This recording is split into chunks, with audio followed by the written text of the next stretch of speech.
지구상의 모든 생물은 반드시 때가 되면 죽음을 맞이하게 됩니다. 그런데 여기 죽음을 맞이한 사람이 다시 살아 움직이는 현상이 일어납니다. 기괴한 도서관 SCP-재단 시리즈 10탄 지금 시작합니다. 가시죠. 시청 위험 레벨 1. 임종을 앞둔 사람이 아니라면 시청에 문제없습니다. 일련번호 SCP-069 격리 등급은 안전. 이 존재는 인간과 흡사한 모습을 하고 있습니다. 겉만 봐선 너무나 평범한 인간입니다. SCP-069는 죽은 사람 곁에 있을 경우 그 죽은 사람의 외형, 버릇, 지식을 취득하게 되고 그 시체는 사라져버립니다. 이렇게 그 죽은 사람과 똑같은 생김새와 사소한 버릇, 기억을 갖게 된 SCP-069는 죽었던 그 사람과 구분이 불가능할 정도입니다. 게다가 SCP-069는 이렇게 죽은 사람의 모습으로 변한 이후로는 그 이전에 변했던 모습이나 기억 등을 잊어버리는 것으로 추측됩니다. 게다가 일반 사람과 똑같이 통증이나 자극엔 정상적인 반응을 보이지만 SCP-069가 사망할 경우 먼지가 되어 사라지는 게 특징입니다. 그리고 잠시 후 SCP-069는 그 시점에 가장 최근에 사망한 인간이 있는 현장에 나타나 또다시 새로운 모습으로 변하게 됩니다. 이러한 출몰 범위는 현재까지 675km로 밝혀졌습니다. 이렇게 죽은 사람의 모습으로 변하는 SCP-069는 매번 뚜렷한 목적이 있는 듯 행동합니다.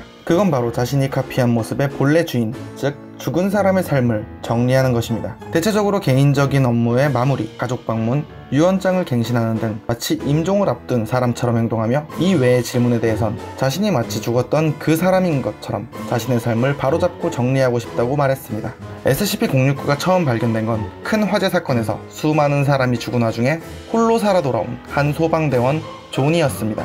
당시 존은 사망 당시 착용했던 것으로 추측되는 장비가 크게 훼손되었음에도 불구하고 아무런 상처 없이 살아 돌아왔기에 SCP일 가능성이 제기되었습니다. 그리고 3주 후 SCP로 의심되던 소방대원 존이 또 다른 화재 현장에 투입되었으나 존은 사망한 것으로 추측되었고 대신에 민간인 남성 한 명이 화재 현장에서 아무런 상처를 입지 않은 채 건물에서 나왔습니다. 이로써 이 존재가 SCP-069로 지정되었으며 별명은 두 번째 기회라고 붙여졌습니다.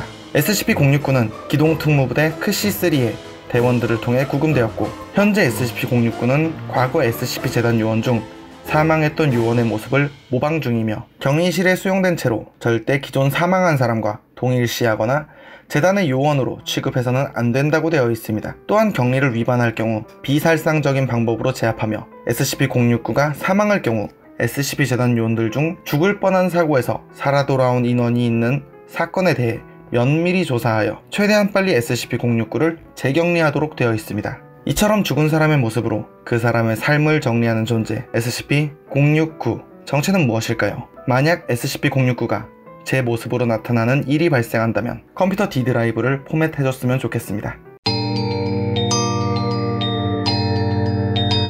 시청 위험 레벨 2. 자연 파괴에 민감하신 분들이나 환경보호단체 회원은 시청에 유의하여 주시기 바랍니다. 일련번호 SCP-073 격리 등급은 유클리드 별명 카인 아랍계 혹은 중동계 사람처럼 생긴 30대 초반의 나이로 보이는 신장 185cm, 체중 75kg의 남성입니다. 검은 머리카락과 푸른 눈을 가지고 있으며 특이한 외형은 팔, 다리, 척추, 견갑골이 정체불명의 금속으로 이루어져 있다는 것입니다. 스스로 언제부터 신체 일부가 금속으로 변한 건지 알지 못한다고 하며 그저 처음부터 이랬던 것 같다고 기억했습니다. 그리고 자신을 카인이라고 밝혔습니다. 또한 SCP-073의 이마에는 수메르어와 흡사한 문양이 새겨져 있는데 무슨 뜻인지 어떤 의미인지 아직 확인되지 않았으며 SCP-073에게 이마의 문양에 대해 물어볼 경우 매우 불쾌해하며 이야기하기를 꺼려했습니다. 게다가 재밌는 건 이 존재는 일련 번호가 부여되고 격리 등급이 있는 SCP 개체임에도 불구하고 자유로이 재단 시설 내부를 돌아다니며 군의 식당에서 재단 요원들과 함께 식사를 할 수 있습니다. 물론 위치 추적기가 부착되어는 있고 시설 바깥으로 나가거나 해서는 안 되지만 현재까지 탈출을 시도한 사례는 보고되지 않았습니다. 단 식물 관련 SCP와의 접촉을 금지하며 어떤 상황에서도 SCP-073에게 폭력을 행사해서는 안 됩니다. 그 이유는 어떠한 상황이라도 SCP-073에게 폭력을 행할 경우 가해자에게 모두 반사되어 버리기 때문입니다. 실험 중 주사를 맞거나 다른 사람을 시켜서 폭력을 행사하게 되는 경우라도 명령한 사람, 주도한 사람에게 그 피해가 돌아가게 됩니다. 칼이나 둔기 등으로 폭력을 행할 경우에는 SCP-073은 아무런 외상을 입지 않지만 고통은 느끼고 있으니 과도한 공격 실험은 하지 말아달라고 정중히 부탁했다고 합니다. 게다가 완전 기억 능력을 보유하고 있다고 스스로 밝혔는데 무려 800페이지 분량의 사전을 1분 30초 만에 전부 외우기도 했으며, 이 기억능력 덕분에 SCP-재단에서는 SCP-073이 기밀을 유출하지 않겠다는 선서를 한 뒤 SCP-재단의 정보를 보관하기 위한 목적으로 SCP-073의 기억력에 협조를 받고 있습니다. 이처럼 폭력 반사 능력, 완전 기억 능력까지 가지고 예의도 바른 SCP-073에게 유일한 단점이자 위험한 특징이 있는데, 그건 SCP-073이 만지고 서있고 지나간 자리에서는 땅에서 자라나는 모든 것들이 죽음을 맞이하게 된다는 것입니다. SCP-073의 반경 20m 이내에 있는 흙에서 자란 식물, 목재, 종이 등 모든 것이 즉시 썩어 분해되며 SCP-073이 지나간 길은 2주 만에 황무지로 변하여 영구적으로 농사를 하거나 생명을 키울 수 없는 땅으로 변하게 됩니다. 그리고 SCP-073 일명 카인과 깊은 관련이 있는 듯한 존재가 있는데 바로 SCP-076입니다.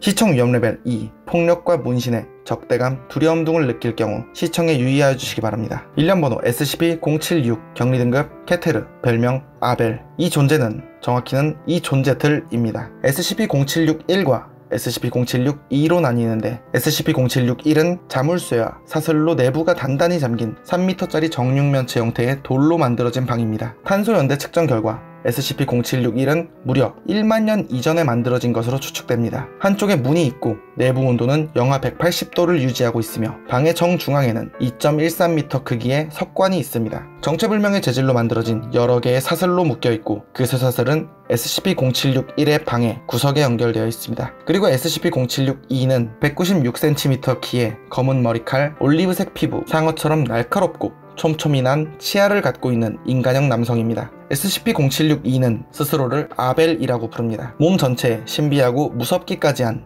기묘한 문신들이 새겨져 있는데 대부분 악마의 얼굴 같다고 합니다. SCP-076-2는 굉장히 난폭하고 특히 인간에게 강한 공격성을 보이며 만나는 모든 인간을 무차별적으로 죽입니다. 그렇게 확인된 SCP-076-2의 기록은 다음과 같습니다. 4분 동안 강화철문을 공격해서 찢어버리고 3초 만에 64m를 달렸으며 50m 칼리버 BMG 탄환을 머리에 수차례 맞고도 몇 분간 살아서 사륙을 계속했으며 철근으로 권총탄과 돌격소총용 탄환을 공중에서 받아쳐냈습니다. 또한 1시간 동안 산소가 없는 공간에서 살아남았으며 가장 기이한 능력으로 보고된 건 아무것도 없는 허공에서 여러가지 형태의 날붙이들을 형체화하는 능력입니다. 이렇게 만들어진 날붙이는 SCP-076-2의 손을 떠나면 금방 사라져버리기에 성분을 분석하진 못했지만 녹화된 영상을 슬로우 모션으로 확인한 결과 허공에 아주 작은 포탈이 열리고 그 안에서 날붙이가 나오는 것이 확인되었으며 우주의 검은 물질이라고 칭한 빛이 전혀 반사되지 않는 물체로 만들어져 있던 걸로 확인되었습니다. 어쨌든 이런 무시무시한 능력을 지닌 SCP-076-2도 가까스로 죽일 수 있었는데 지속적으로 죽을 때까지 중기관총으로 사격을 하거나 1시간 이상 질식사시키거나 13.6톤의 엘리베이터로 뭉개거나 흉곽을 개방하고 그 안에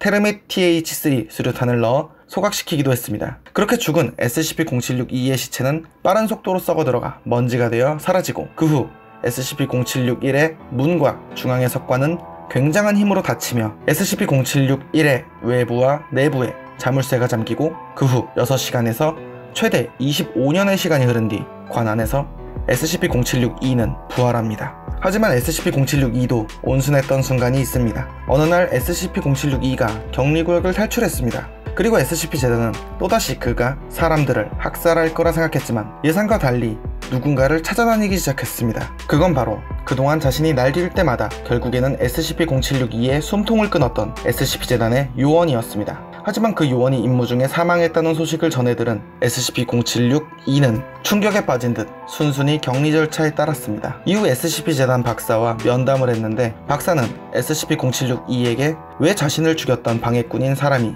죽었는데 기뻐하지 않냐고 묻자 아벨은 공격적인 말투로 너희 같은 놈들이 나를 이해할 거라 기대하지 않았다 라고 하며 죽은 그 요원은 진정한 전사였다고 말하며 안전한 곳에서 지내는 SCP-재단의 요원들을 역겨운 놈들이라 비하하며 그들과 차원이 다른 남자였다고 높이 평가했습니다. 그렇게 유일하게 인정했던 인간의 사망 소식을 접한 뒤 아벨은 예전처럼 무차별적으로 인간을 공격하지 않게 되었고 SCP-재단에 꽤나 협조적인 태도를 보이기 시작했습니다. 이후 SCP-재단은 아벨의 능력을 활용하기 위한 특수부대 기동부대 오메가7을 설립합니다. 기동부대 오메가7의 이야기는 다음 편에서 계속됩니다. 시청해주셔서 감사합니다. 그리고 SCP-재단 시리즈는 애시당초 크툴루 신화처럼 10편의 영상을 올리고 끝낼 계획이었습니다만 예상외로 많은 분들이 재밌게 보고 있는 것 같아 좀 더 진행할 것 같습니다. 물론 크툴루 신화나 다른 미스터리 이야기, 기괴한 이야기 또한 계속 만들 예정입니다. 기괴한 도서관은 여러분과 함께 만들어가는 도서관입니다. 앞으로도 많은 관심 바랍니다. 감사합니다.